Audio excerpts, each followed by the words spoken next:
All right, everybody, welcome back to another episode of Difficult Conversations by Supply the Why. I am Dean, and it'll be my pleasure to guide you through this great conversation that we have planned today.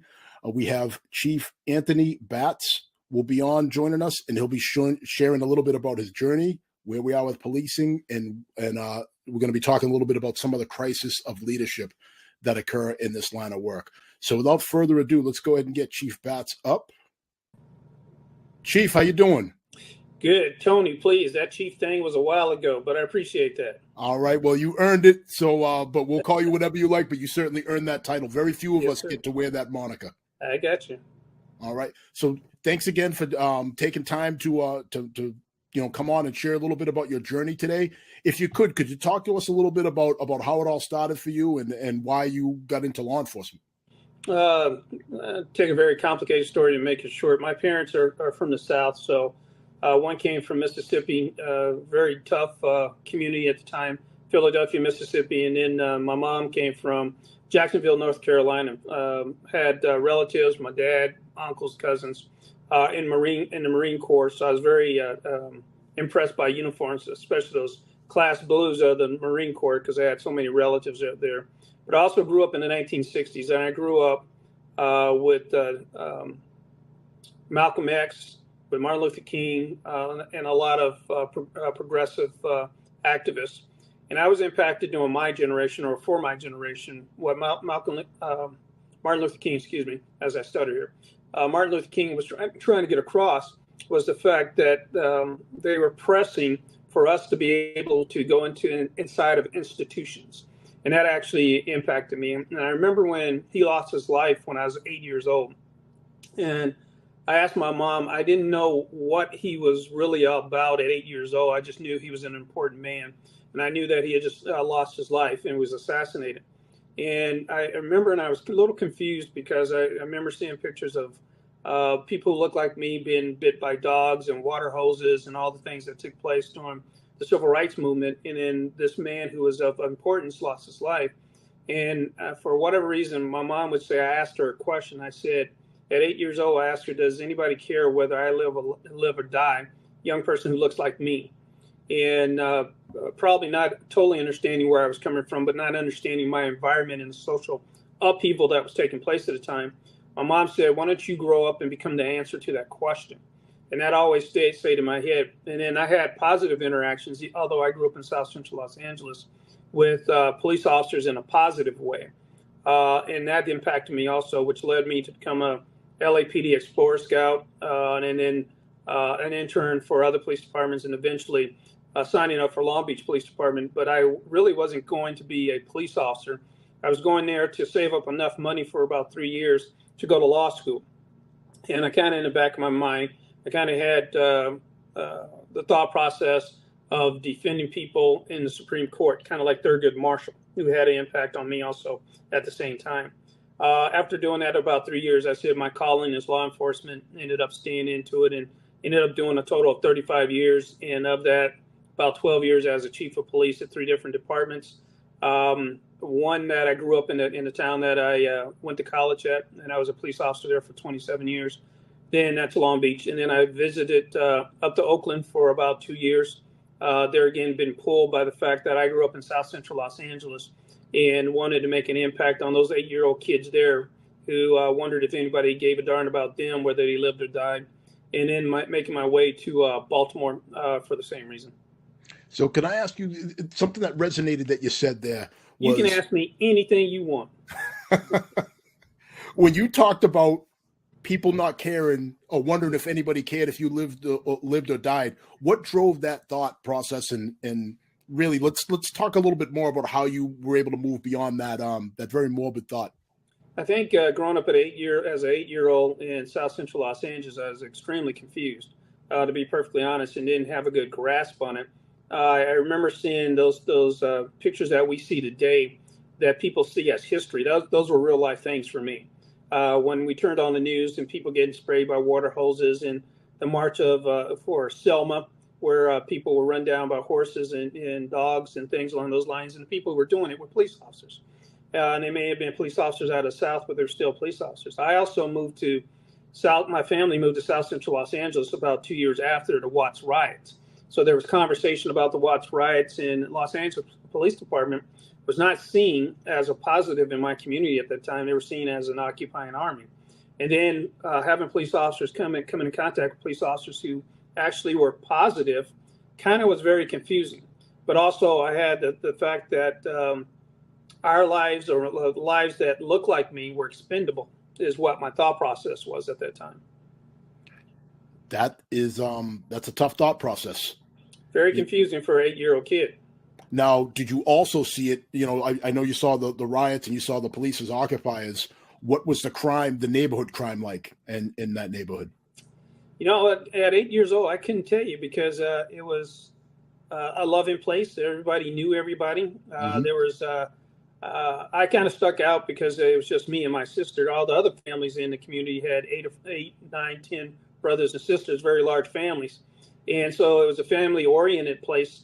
Didn't feel endangered, didn't feel frightening, but I also didn't have a concept of it. I wasn't paying attention to the news. But when I was growing up at that stage, it just felt like home. All right. So let's talk a little bit more about what, your time. So you journey up to the spot of being a police chief, which I mentioned from the outset. Very few people get to wear that moniker, and even fewer still people of color get to wear that moniker. What was that like? Who helped you along the way reach that level? Had a lot of mentors. A lot of people saw things in me that I didn't see in myself. Actually, I thought in my thought process is, if I did that job for 35, 40 years, and if I made it to sergeant and got to work the SWAT team and do undercover narcotics, that's all I ever wanted, right? Thought that would be just icing on the cake. But other people saw things in me I didn't see in myself, put me in places, challenged me, gave me good advice. I ran into people. When I went to Long Beach Police Department, Long Beach had an African-American chief. His name was Charles Usford. Very nice guy, a Southern gentleman, smart, intelligent, but he got the crap beat out of him as a chief in charge of mainly probably a 95% Caucasian male police department. And he had a tough time in that position. But I remember watching him, and sometimes when you see people in the position, you think you can become that same thing.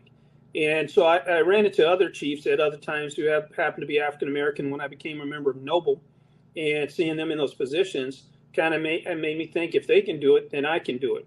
And my thought process, I really didn't think I could become a chief until I became a deputy chief. And about that time, I said, I think I'm close enough that I know that if I was put in that position, I could do the job. All right. Well, that's pretty incredible. So you obviously it worked out for you. You became a chief. Mm-hmm. Now you get there. Was it a heavy is the head that wears the crown thing, or what? Like, how did that work once you reached that level? You know, for me, I think it was all of the above, right? So I remember when I got the call at 6 a.m. in the morning, and when I tested for chief, and I tested against 9 internal candidates. And if I remember correctly, I was the only minority in that testing. But I had made myself, through my perception, very qualified. Never wanted anybody to say I got anything based on the color of my skin. Is that I earned it, and I worked hard at it, and I was diligent at it, and I had the education for it, and I tried to get the tactical experience for it, and I tried to get the task force experience for it. So I tried to work and do the right things and be in the right places for the job and the opportunity based on my skill level, my knowledge, and my capabilities. And I got the call, and when I got the call, I thought I was ready for the job. To tell you the truth, before I got the job, when I was 41 years old, we had done a testing when I think I was about 36 or 37. I was a deputy chief. And in the meeting with the city manager, he asked me, did I really want the job? And I said, no, I didn't. And he was kind of offended. And he says, what do you mean you know you didn't? And I said, I'm not ready to take that job at this point in time. I said, I'm honored that you would even listen to me or sit down with me, but my skill level is not at that place right now for me to take and do that job. And I wouldn't be able to do it at the level that I wanted to. And I think when we finished talking, I think he appreciated my honesty. But by the time I was 41, I stepped in that job, had experienced enough things at that executive chief level that I thought I was pretty sure that I could be fairly successful at that job, at building a team and having to go in the right direction. And we were fairly successful for 7 years. That's incredible that you get to the point they offer you the job. And then, I mean, were you just in it to gain experience in the process? Or did you realize once they offered it to you that the lights were a little bright and you weren't quite ready? No, I already knew I wasn't ready, but I had senior people come to me and said it would be a mark of disloyalty if you don't put yourself in the process, right? And my thought process is, why am I going to waste time going through the process? I know I'm not at that level to do that. It wasn't a spotlight. I just needed more experience to go into that job. There again, like I was telling you, I didn't want to be put in the job just because. I want to put in a job because I could get the job done, right? And when I sat down with him, I'm going to share with him, he asked the same question, why'd you apply? And I said, what people had told me is that it would be disloyal to you as a city manager if all your deputy chiefs didn't step up and at least apply for the job.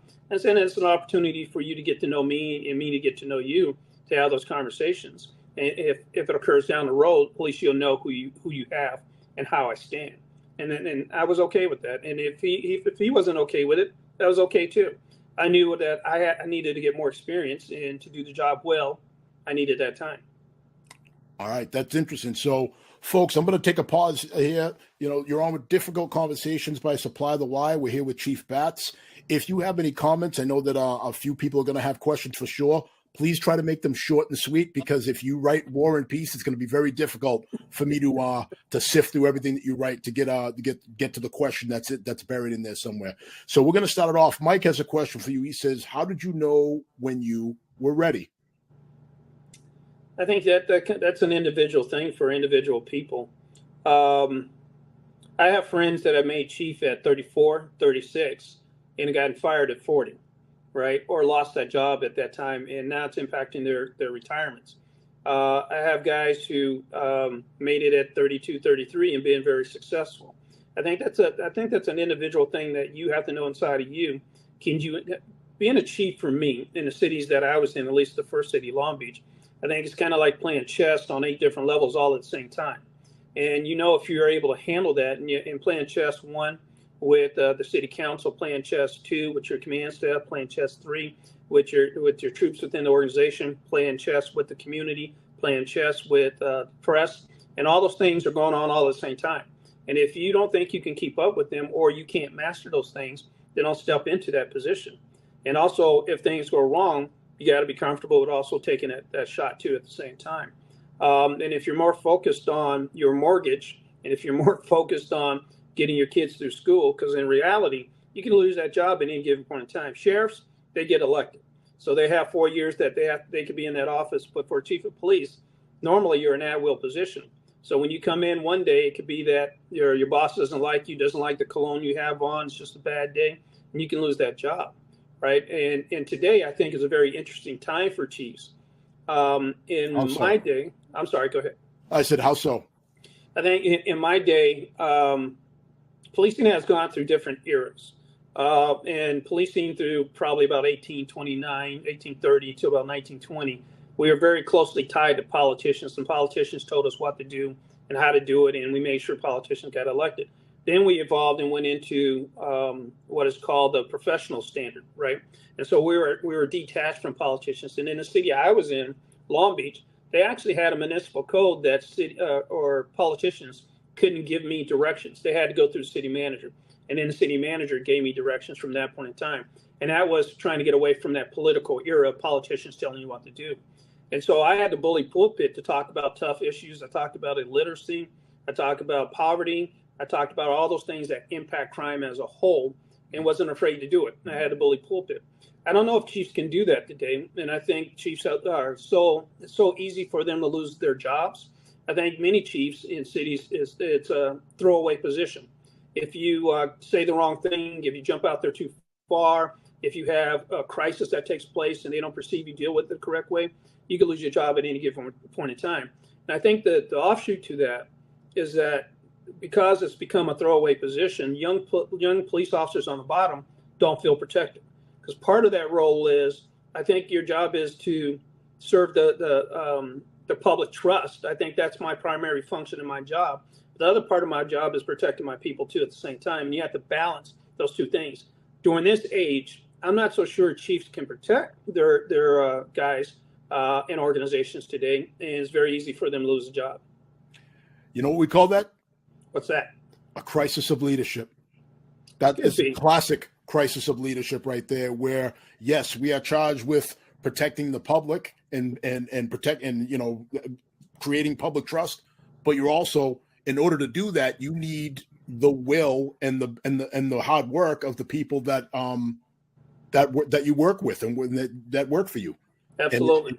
And to balance that is, I don't think people appreciate how difficult of a balancing act that is. Yeah, but that also didn't happen by itself. I don't think we just kind of popped up into this scenario.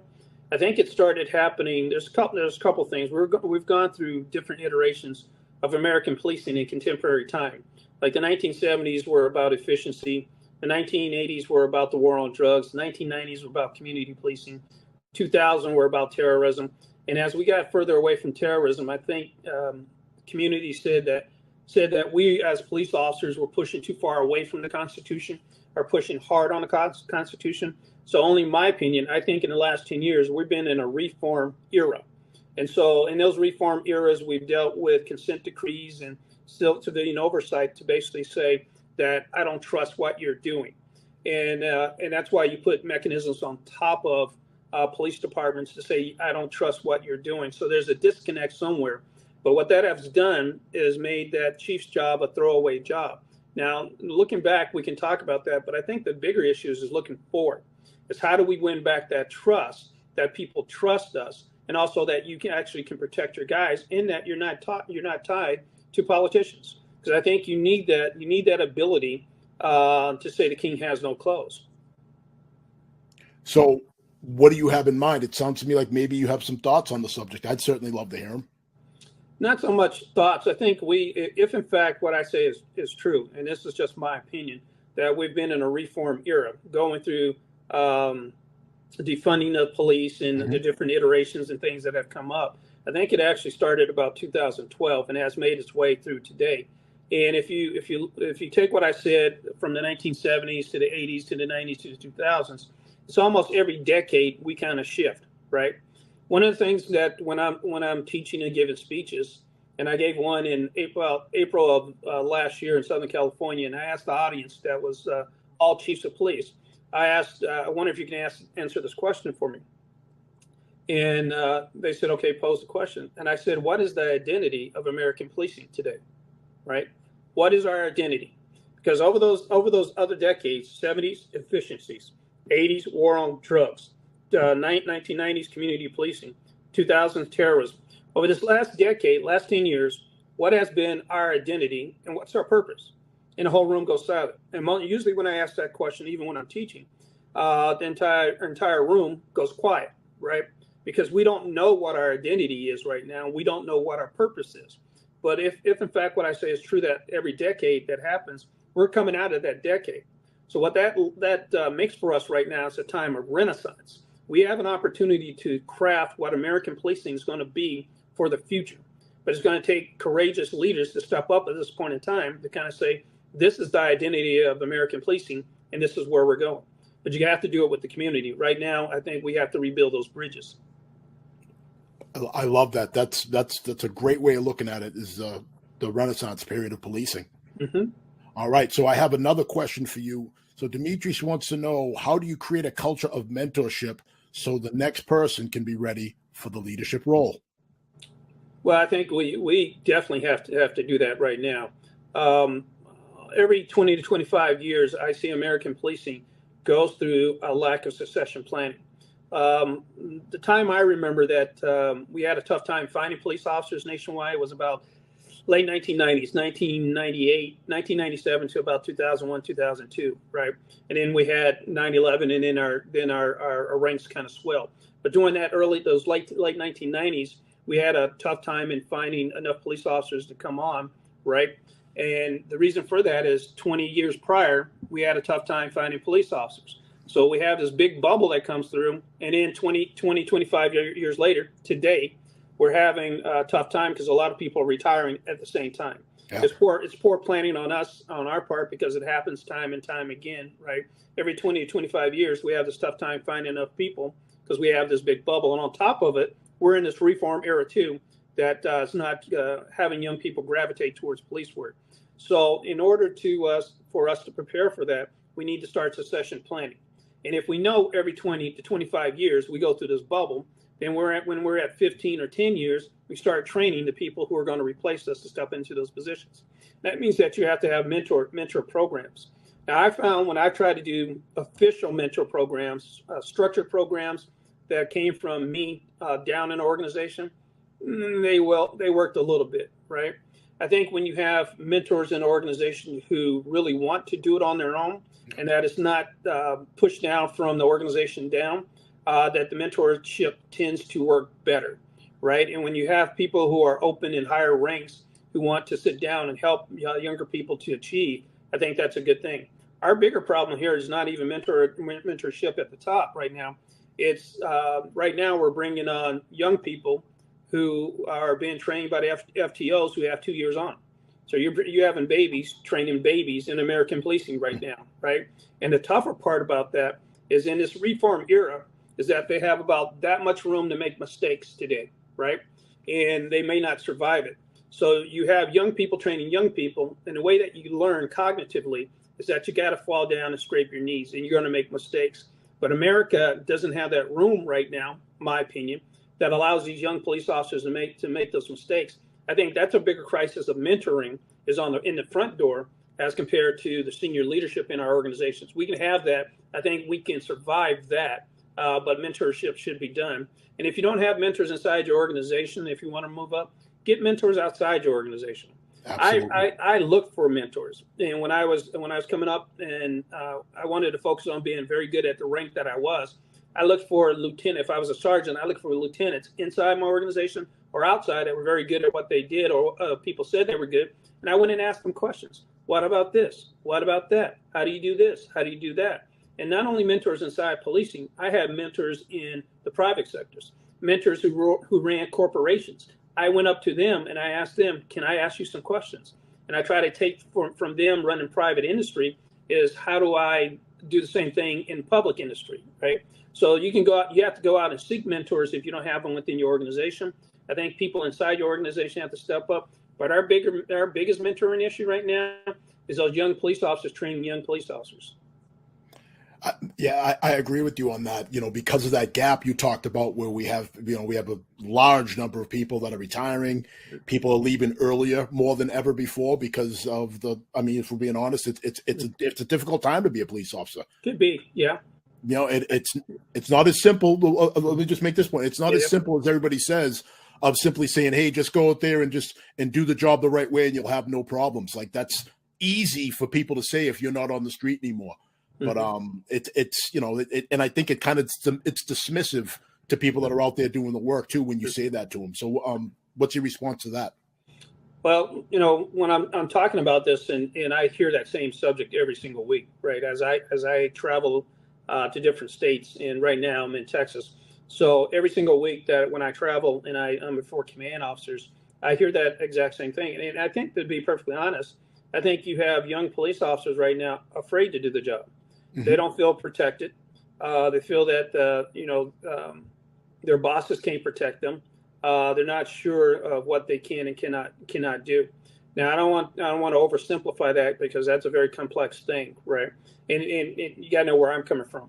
And I don't know if I'm going to make your listeners mad or not, but this is just who I am, and that's my stance. Hey, this is difficult conversations. No, I'm okay with that. I love police officers. I love the industry that I've been in for 40 some odd years. I love being a sworn police officer for 35 years.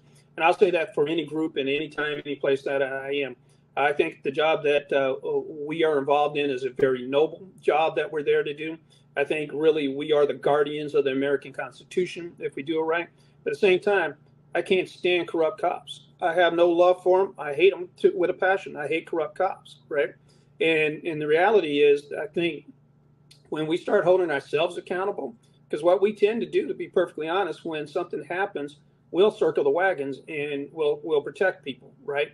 I think we're starting to evolve to the situation now where people are calling people out. That's wrong. You shouldn't do that. That's unacceptable.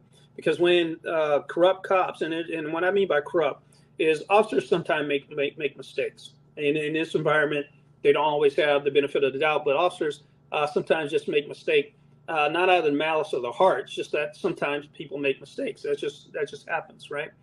And then there's people who have malice in their heart, who are trying to hurt people, trying to do things that are wrong, right? And those type of people are unacceptable for me, from my standpoint. Officers who are trying to do the best they can that make mistakes, at that point in time, you have to support them. You have to take that bullet. They have to take that bullet for them. But officers that are just trying to hurt other people, we should be the ones that are calling them out. Whether they're police officers in Memphis that do things that are unacceptable from my standpoint, or Chauvin with George Floyd. We should be those people. And remember, I said we're under a decade of reform, right? And I think a gentleman that I looked up to who was a mentor for me, a guy named Bill Bratton, who you're probably very familiar with, right? Yep. Bill Bratton wrote a book recently, and he's written a number of them. He wrote a book recently. He says accountability will stop coming from outside, putting itself on top of us when we hold ourselves accountable. And I think he's absolutely right. I think part of the trust that we've lost is that people are waiting for us to hold ourselves accountable. Now, I see more police officers doing that. You had a young lady who's down in, I think it's either Sunrise, Florida, or Plantation, Florida. Oh, yeah. Where you had the sergeant who wanted to mace the guy in the car, and he's playing the tough alpha, and she yanks him by the gun belt and pulls him back, right? Because whatever that sergeant does, it's not only going to affect him, it's going to affect those officers that are around him, right? If they don't take any positive interaction, they're going to lose their jobs too at the same time. And she took that risk with him turning around, grabbing her by her throat, right, and telling her don't ever touch him again. But I think that's what America is looking for, is that when we see things that are wrong, is that as those guardians of the Constitution, we address those things as wrong. But on the opposite side is, I think the communities have to applaud good police work. When you got police officers out there risking their life every single night at the jeopardy of their own families, and they don't get paid enough for it, they don't get thanked enough for it, and they go out there every single night and they put their lives on the line, I think communities have to applaud that too.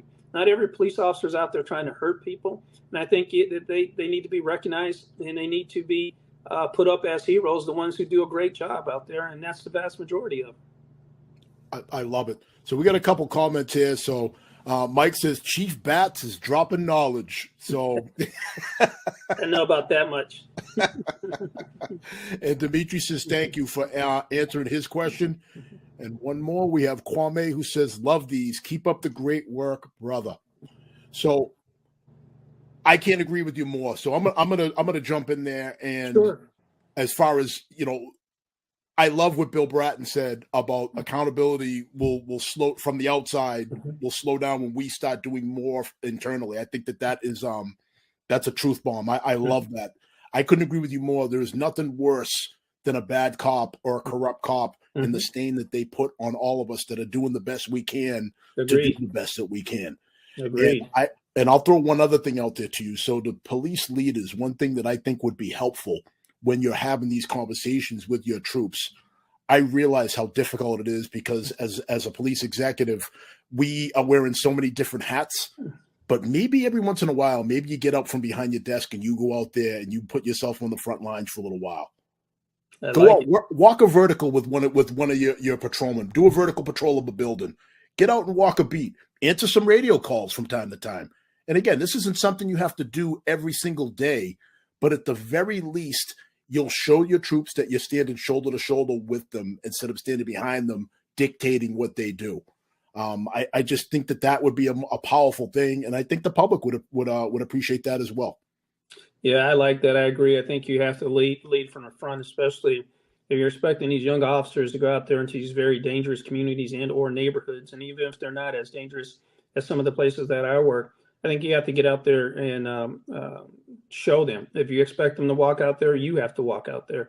And it's a good thing for them to see you. I think you can't. And when I travel, I ask the audience, I go, do you want to see your chiefs out there? And they will say the same thing that you say. I want to see the chief out there to show me that he or she still knows how to do the job, right? I don't expect them to be out there all the time. But then this is a part, and I try to get out there as much as I possibly can. And like in cities like Baltimore, I was out there on Friday nights and Saturday nights and connecting with the guys and getting myself in trouble over different things and stuff that chiefs probably should stay out of the way with. And when what the guys would say when I was asking them, they would say, well, not only should the chief come out there and do the work and arrest people if he needs to, but he should book them too and do the paperwork also. And I never thought about that as chief. When I was out there and I did whatever I was doing, I would get out and handcuff the person, call for a unit, then come by and pick them up, and they would have to book them. And they said, if you're going to do that, do the booking yourself. And I go, if I had to do it all over again, that's exactly what I would do, is walk through the process myself. Well, there's an expression for that up here in the Northeast. It's if you catch them, you clean them. That's right. Exactly. All right. So, yeah, I think that you should. And again, that's not just. It's not just about, just doing the job. It's about understanding what we're asking of our officers too. Mm-hmm. There's no secret that paperwork now is greater than it's ever been. Gone are the days where I came, I saw, I arrested, and that's your report. It's 3 lines. Like now, and I'm guilty of it too. Like you want your people to write these comprehensive reports and you want them to have all these different elements in there. And that stuff takes time. And you're expecting them to do all this and then get right back out there and answer their calls in a timely fashion. Well, I think if we're doing all of this, then maybe we have a better idea of how time consuming that some of these things that we're asking of our officers truly is. I agree with that. And I think another piece that with the limited time that supervisors and chiefs have as a whole is also, remember, I keep talking about these babies training babies, and I don't mean that as offensive. But when you have a young rookie been trained by an officer who's been on 2 years or 1 year, they're still learning the job too. They're just getting off training wheels. And because of that, I think what we also have to be is not only on top of that paperwork and all the writings as supervisors and chiefs, that we also have to be teachers, and we have to teach every single day. And I think in those roll call meetings that we have every single day, they have to be learning opportunities. We should be showing YouTube videos and walking through those, what you should and should not do, and have conversations. We should be going through case law to educate them on case law so they understand case law today and know it. There's a question I ask on a weekly basis of command officers. I ask, raise your hands if you think we have police officers out there who don't know the law. Every single week, 100% of the hands go up, right? And so if in fact we have officers out there carrying guns who don't know the law, who have been trained by younger people, then I think it becomes incumbent upon us to start mentoring. And the mentoringship is not for promotions. The mentoringship is teach them the law, that they understand the law and know how to do the job, right? So every single day should be YouTube videos and having conversations, case law based on those YouTube videos. And so these young people understand the law so they can survive this job today. Because you guys have that thing called that body-worn camera, right? That body-worn camera records everything that you're doing. It records the good things, but it also records the flaws. And if you have people who don't know the law, they're going to put themselves in jeopardy. And if we allow people to go out there who don't know the law, that falls on us as command and leaders, supervisors in the organization. Well, great point. I'm going to bring this up really quick, and then I got to hit the chat. We got some great questions that are waiting for you. So another crisis of leadership is now we're also in the era of do more with less. Mm-hmm. Right? People are asking so much more of their police officers. They're asking us to wear all these different hats, but the funding is dwindling, and people are talking about defunding altogether.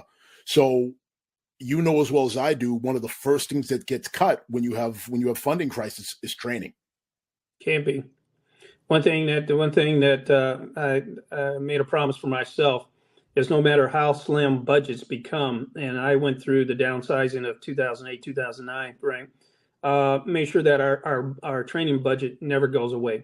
And I think if you as a chief, if you ever go to federal court and you go to federal court and you say, well, the city cut my budget for my training budget, they're not going to care. And if you haven't trained your guys on deadly force or some of the responsibilities that we have, they're not going to care that your budget dwindle. I would shrink other things, other places in my organization before I cut my training budget. I don't think you ever cut a training budget. It's the only thing that saves you.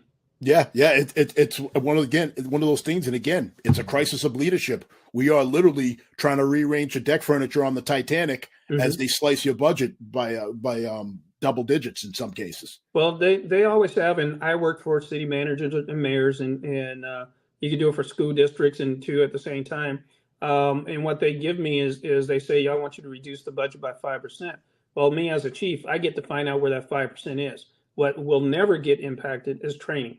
So if I have to turn in cars, if I have to move from being a specialized units to generalists back in patrol and cut horse unit, dog unit, motor unit, well, all the different units that we have, and go back to be generalists, that training budget is not going to get cut, period. All right. So let's move into the chat. Kaisha says, I appreciate Chief Bat's positive outlook on the profession, even in the face of the challenges that we're facing. She goes on to say, the epidemic of mental health issues that we are seeing in society is prevalent in our profession as well. How do we proactively confront both? Well, the first question was that we're dealing with tough times, and mental illness is the second part. And how do we deal with mental illness? So the first one was just more of a statement, like more so commending you for your positivity in the in the difficulties that we're facing. This is more the question of how do we proactively confront both mental health in society and within our buildings? Yeah, that's a very good question, especially internally. I think that's the other part of the thing that we have to have very open, real conversations about, right? Because we take our own lives more than other people take our lives. And mental illness is a tough thing for us, and be resilient enough to be able to sustain this job. This job is not easy by no stretch of the imagination, and not everybody's built for this job. In reality, when I came on, and with all the horrific things that I saw, and even not sharing it with my spouse at the time, that I saw some horrific things, babies being brutalized by their parents and murdered, and people blowing their heads off, and all these different things. I kept these things inside, and I never talked about it. But I think for me, as the executive of the organizations I've been in charge of, is my job is to tell people it's okay to hurt. It's okay to say that I hurt. It's okay to say that I want to cry. It's okay to say that I'm overwhelmed. But I think that starts at the top of the organization, that you have to allow people to say, I hurt. And you have to have programs. I had 2 organizational psychologists, and I told people, I don't want to know what you're talking to the organizational psychologists about. Go to them, use them, talk to them, whatever they need. And I never had organizational psychologists come and talk to me. We also had very robust peer counseling programs where you had officers who've gone through stuff themselves sit down with other officers.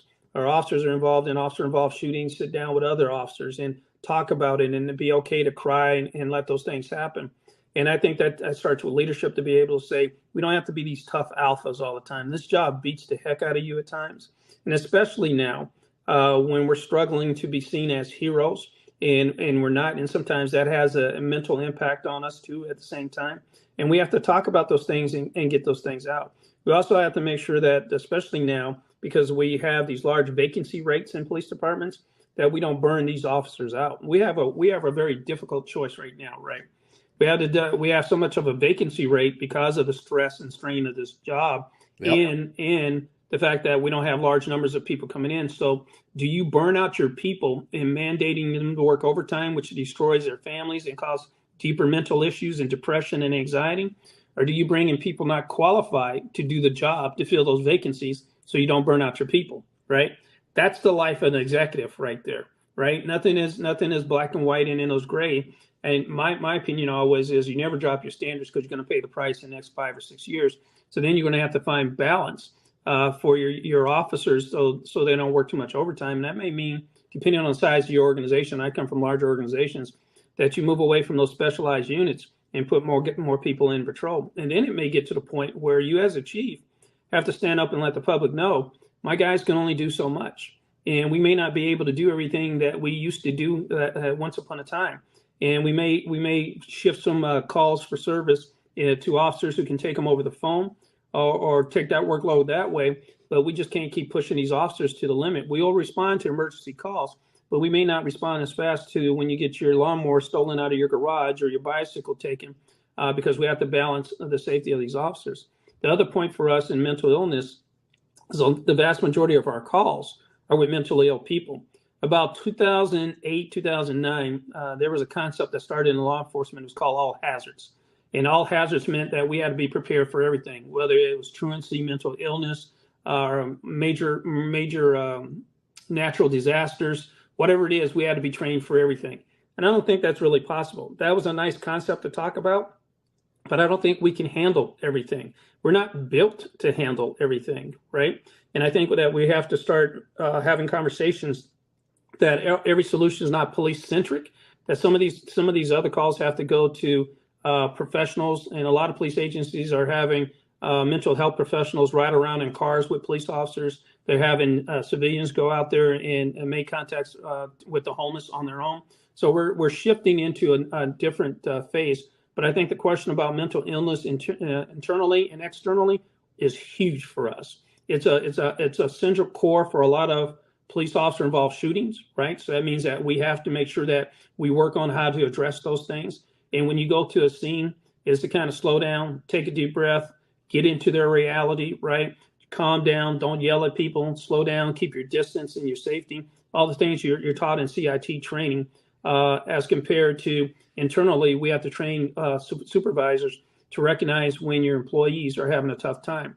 And if you have a really good relationship with your employees, when you know them more than what their name is and how many kids are, when you really, really know them and you've taken the time to know them, you can look in their eyes and see that they're off balance. But it takes a different type of leader, a leader that spends time with their people, knows their people. And I kind of tell people, and I don't mean to offend anyone, but I think you truly have to love your people. You truly have to love them, right? In their families and the impact that happens to all of them. Sorry for the long-winded response. Man, it's your world right now. So I was just sitting here. I was going to catch a Holy Ghost in a second because I'm telling you, like, well, that piece about loving your people. I mean, that is very true. You have to have a deep. It's got to be more than just they just work for me. That's right. And you got to get to know them. I think it's important to get to know what's important to them. I think that gets lost sometimes too. That if you're not having these conversations with people and you're not getting to know what drives them, what motivates them, what their goals are, so forth and so on. How do you motivate them? How do you keep them in the Inspire fight? Them. Yeah, and the last piece there that you talked about was that another crisis of leadership is that we're expected to wear all these different hats. But we also don't want to burn officers out. I mean, I don't know what it's like where you are, but I know up in the Northeast, we never had problems finding police officers. I mean, when I first tried to get on, thousands and thousands of people wanted this job. It was, I mean, if you didn't get like a 98 or higher on the test, you could forget it. Now we have people leaving police departments to go do other things, to go be firefighters, to go. Some people leaving to do trades. It's something that nobody's ever seen before. And I think it is because of that burnout factor, because of that, we're expecting you to do all of these different things that we're not built for. And quite frankly, we're not equipped for. And it seems like all of society's problems end up getting dumped on the police when people can't figure out exactly what to do. And I think all of that is leading to where we are now. See, and that's when I was talking about the difference to have been a chief in my tenure or my early tenure as compared to today, because with those things, I would stand up and kind of say, this is an issue, why it's an issue. I would give the data, the stats, and the scientific data that's behind it. And then I would say, this is the direction we're going for this reason. And I was supported in doing that. I think young chiefs now may not have that support. If you stand out there, and you don't see a lot of chiefs standing out there right now. Some of the senior ones are, only because we're in that era where chiefs are throwaway and they're not protected. And so they also are a little concerned about sticking their heads up at different times. So I think it's more than just a lack of confidence in leadership. Our systems right now are in that place where not only police officers are held extremely accountable, but their bosses are held extremely accountable. And if a police officer makes a simple mistake out in the field and the boss didn't know about it, the bosses are also relieved of their position too at the same time. If that makes any sense. And that's just in that reform era that we're in right now. I think for me, and it may not be happy for politicians, we need to get back to that position where police chiefs are supported so they can support the organization, but they also have to hold people accountable. They will get to that position when communities know that they can hold people accountable for doing wrong. They will give back that trust that we once had. But at the same time, those chiefs have to also be able to say, this is not good for my organization, and I'm burning my people out, and it's hurting my people, and I'm not going to allow that to happen. That comes from being in those positions also. Well said. Dimitri says, I've never heard a chief speak like you. I wish there were more of you. Great job. Dimitri, that's because I'm retired. I have heard from a lot of my retired friends that it does give you a level of confidence to say whatever you want. That absolutely, it's difficult to have when you're in the position you just talked about. And Donnie Brasco says, thoughts on dealing with supervisors who either can't or won't make decisions in the field. It seems to be a growing issue at the sergeant level. All right, Donnie, so who brought Donnie in with a can of gasoline and said, "Put out the fire"? No, I think didn't they have a movie about Donnie? They did. That I know this person. He's actually like me. He actually had you in an FBI leader class. Get out of here. That's his screen name. Okay, so Donnie, I think, is also right. I think it permeates all the way down the chain of command. If the bosses don't feel that they can stand up and say the king has no clothes, right? When you get into an environment when the environment's all about blame, when things don't go right, let me find somebody to blame, right? And somebody's going to lose their head. Whether if it's a chief who runs his organization that way, or if it's a mayor or a city council person who runs the organization that way, when it's all about blame and not learning and understanding, people tend not to take risks. And so if they know that something's going to go wrong, sergeants are not going to stand up. If they know they're going to get blamed, what they're going to do is go to lieutenant all the time and say, "Lieutenant, what should I do?" And then lieutenant's not going to do anything. He's going to go to captain. "Captain, what should I do?" And so they're not going to take risks. I think this is the entire system that I'm trying to talk about, right? So if you have a chief that can stand up and say the king has no clothes, if you have a chief that says and has the integrity to kind of say this is right or wrong, and I stand for it, and people know that chief's going to say it's right or wrong, and stand for it, and take the heat, even when it goes wrong, then people below them feel comfortable in taking chances, right? They will step out, and to build future leaders, you need to build leaders who aren't afraid to take chances, who are creative. In this environment, in this reform era that we're in right now, people do not feel safe to take chances. I would even venture to say, I wouldn't be surprised if police officers don't feel safe to get out of their cars right now, right? And I'm not talking about safe from the bad guys.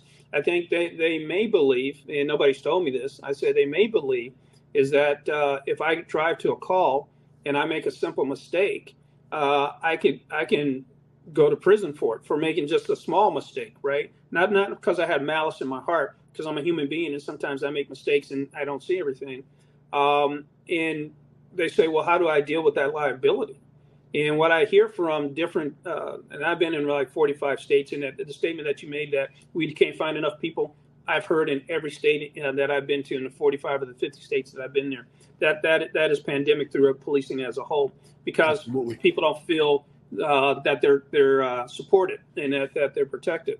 And where I was going with that is if police officers don't feel safe, that their bosses are going to protect them, that when they do something and they make a simple mistake, that chief's going to stand up and say, I support my guys, they're not going to take those risks. And it's a systematic thing. It makes its way all the way down the line. It's just not a piece of the chain of command. It's the entire chain of command. And I think we can talk about how we got there, but I think I'd like to say one little point, and I'll turn it back over to you. Sure. I think I like to look towards the future, right? We have the opportunity to kind of build the things that we're talking about today, right? But it's going to take courageous leadership. It's going to take us holding ourselves accountable. It's going to take leaders and chiefs of police in those positions saying that this is a new day and we're building a new type of policing. Policing is already changed, It's not changing. Everything around us has already changed. And so the new leaders of the future, the young guys out there who are questioning things right now in your audience, the sergeants, the lieutenants, you guys have the ability to shift and change and listen to what the community is asking you for. We have to adapt. Every decade, I told you, every decade something changed. So I've gone through adaptation at least 40 different times, or 4 different times in 4 different decades. You guys are going through a change. So I think the leadership has to wrap around that change, have to own that change. And when you do that, then the public will start listening. Then you can start shifting into a new future. All right. Well said, Donnie. I hope that answered your question. I have one more for you, and then I just want to touch upon something really quick. Kaisha's back. She says, I'm so glad that you've dedicated your time post the uniform to pouring into the next generation of leaders. We need your influence to move the profession forward. Thank you. Well, and I thank you for that as well. And Donnie says, thanks for your answer. So we are, believe it or not, we're down to about 10 minutes now. So really quick, if we could just delve into maybe a little bit of your time in Baltimore and what that was like, because clearly that is that's one of the shining examples of crisis of leadership, where you have somebody who's clearly trying to build something and trying to move in a certain direction, and maybe those goals weren't the same as the city leadership. Mm-hmm. So Baltimore is a beautiful place, right? And I mean that by there's a lot of beautiful people in that city that I would walk around and sit on what they call a stoop. I call it a porch, but they call it a stoop, and talk to the grandmothers and say, where are your people from? And tell them where my people are from, and have wonderful conversations and get out there in the community, tougher parts of the community, walk around and talk to people.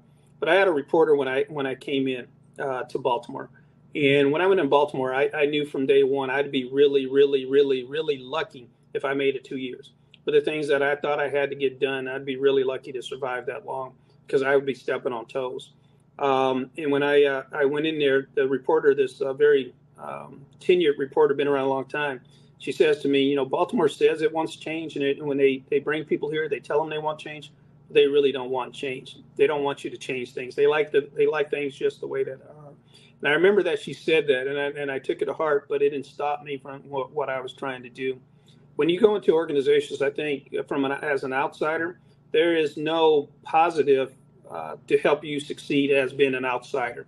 Only because, especially if you have a lot of pride in your organization, you want people to grow up from inside and become your bosses, right? Every organization wants that. They want homegrown people to become their bosses. So from a person coming from the outside, that's not always a positive for people to make that happen. What I was asked to do by my mayor when I came in, and the mayor of Baltimore was very respectful of me, even up to the time that she released me from my position. She wanted me to deal with community policing. She wanted an organization that would get out in the community and touch and get to know people more often. I think Baltimore, their culture is built on being alphas. And what I mean by that is when they come across conflict out there, I'm gonna overcome that conflict, right? I'm gonna do whatever it needs to do, and that was culturally in their DNA from that standpoint. Sure. And it is a tough town. Baltimore is a very dangerous town. It is a very tough town in certain places in that city, but also a very wonderful city too at the same time. And as I tried to move forward with those things, I think we actually made some positives. I had to push out some old school people. I had to force people to retire. I had to deal with politicians that I thought they had their fingers in the organization.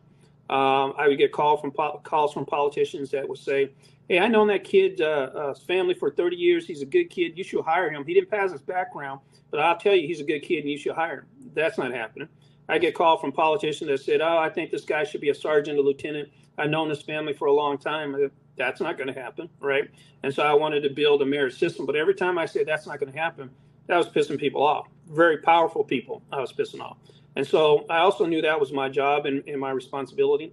And then I kind of stepped on toes because much like what I'm talking tonight, I started talking about illiteracy rates. I started talking about poverty. I started talking about segregation. I started talking about deep-rooted racial issues that were going on. And all those things impact crime.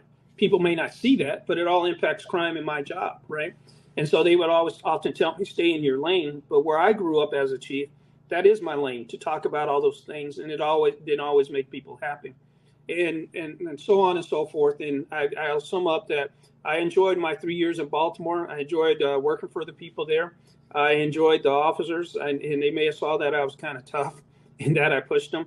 But my real goal was just to kind of build the pride back into that organization to be one of the best and to hold themselves at a higher level. All right. Well stated. Last question. If you could sum this up in about 2 minutes. So it is from John. John wants to know, Chief, how important is a strong PIO? And for those of you at home, that is a public information officer. Judy Powell speaks highly of the relationship she enjoyed with BPD. I have learned a great deal from her. So how important is that role of the public information officer, especially in today's age? Not only just press information, how we deal with press information throughout the organization as a whole, I think is very important. And I would say that I think my organization was very successful at press information in Long Beach. And how we built that is being straight shooters. We call balls and strikes. We didn't try to hide from things. It worked for us. They didn't always print everything positive about us, but I think they knew we had integrity. I think it worked well in Oakland. Don't think it worked at all in Baltimore. Judy Powell was there with me in Baltimore. I brought her there purposely when I came in because she had been the person that I have worked with for 25 years. When I had a crisis, I pick up the phone and say, Judy, how do I handle this? And she had to work for, I think, like 6 or 7 other chiefs of police. So she had done a dynamite job. She was my chief of staff. But nothing that we did in Baltimore cut through what they were trying to achieve for themselves. And so all the things that had worked for Judy before, all the things that had worked for me before, I even brought in consultants to help us with relationships with PIO. It didn't make a giant impact. And why that's so critical is that if you're that straight shooter and the community knows that, if you're on the verge of doing a riot and a riot is bubbling and you stand up there in a microphone and you say, hey, this is what's happening and we're going to be honest, we're going to be open, we're going to be transparent, they believe you. But if they haven't gotten that through media, right, then you don't have their trust. And so that's how media is a very integral part of policing a city. But if they're on their own agenda, trying to do their own thing, becomes a little bit of a problem. All right. Well, John, I hope that that answered your question. So, Tony, I almost called you chief. I know you told me not to. I like it. Last few minutes here. How can people follow you? What's important to you? What projects are you working on right now? Well, a lot of the stuff primarily I do is I out in the, as you were saying, an FBI lead. It takes up 60% of my time. 30% of my time I'm done with my own company, and then 10% of the time I'm out doing speeches and presentations for different things that are out there. I think my biggest project is doing exactly what I'm doing here on this podcast, and every single week is going out having these tough conversations with command officers and police officers that are out there and trying to remind them what a good job this is, right? And the job's not built for everybody. And I know with the tough times, it's really easy to say, I don't want to do this anymore. I want to go do something else, right?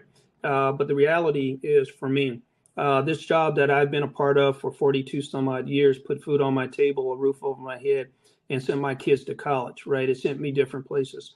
I enjoyed being a police officer. I think it's a very noble job to do. Everybody's not going to like you, and everybody's not going to give you the shadow of doubt, but there are a lot of people that are very supportive out there.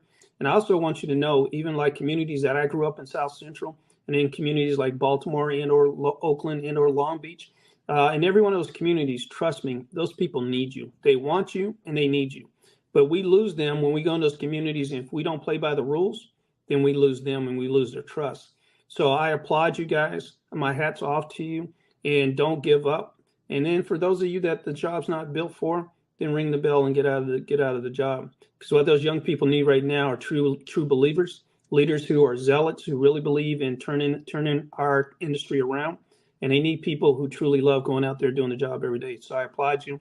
And I thank you for allowing me to come on and pontificate for an hour and with this long-winded things that I come up with. So I appreciate you, and I thank you for your valuable time. Well, again, Tony, this has been fantastic, and this is why I've been reaching out to you and want you to come on, because you have so much to offer, and people need to hear your message. I mean, this is important stuff to those of us that are still trying to fight the good fight. We need strong people like you. We need people like Chief Craig. There are people that are in Massachusetts. Fred Leland. Dr. Dwayne Denmark. I don't know if you know those names. Jason Armstrong. People that are going out there and they're really fighting hard for us now that they're in these positions of leadership to try to better the profession and build trust with everybody. So thank you. And I want one more. Do you want to stick a name in there? Is your name? And as you've done this podcast and bringing these people on and having these tough conversations and asking tough questions, I applaud your leadership too and what you're trying to accomplish too. And don't lose the faith. Well, this is the perfect time for me to end the show because I'm going to start looking like I'm cutting onions in a few minutes if you keep this up. So, folks, don't lose the faith. So, folks, Tony, thank you so much for taking time away from your very, very busy schedule to meet with us. You have a friend forever up here in the Northeast. If you ever need anything, please don't hesitate to reach out.